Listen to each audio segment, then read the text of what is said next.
All the way at the bottom of Old Yarnum lies the Blood-Starved Beast. This boss is optional, but it does let you get to the top of the cathedral without having to buy that $10,000 key. The drawback is this boss is a huge shithead and has two silly gimmicks that you're going to see a lot, but it does prepare you to watch out for unique little quirks in battles. First thing I want to show you is this terrible throw.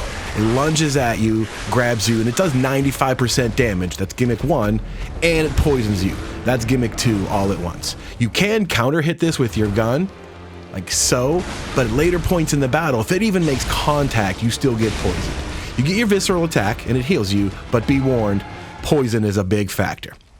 You can choose to go about this fight two different ways. You can keep your distance and try to counter hit his lunging attacks, but that can be a little risky as the timing is weird. I think it's safer and smarter to just treat it like other beast battles and stay in his rear hip pocket and hit him in the short legs with your R1, R1, L1 sequences. This does enough damage and is much better at avoiding his attacks, since most of his attacks fly forward. He's not very good at defending his rear like some beasts are. So continuing to hit him with these, you'll do a nice chunk of damage.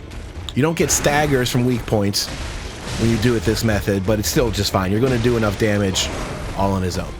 When he gets down to about a third health, he'll shriek like that, and now he's covered in poison. Anytime he hits you now, it'll cause slow poisoning to you.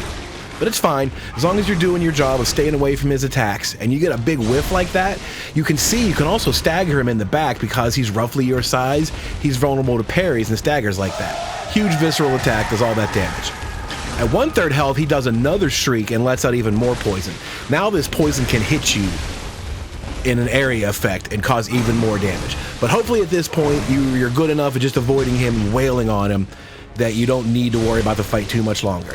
Another visceral hit in the rear and critical attack, and you're done.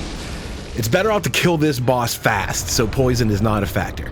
And if it is, there happen to be 3 antidotes hidden behind the altar all the way in the back of the room if you need them.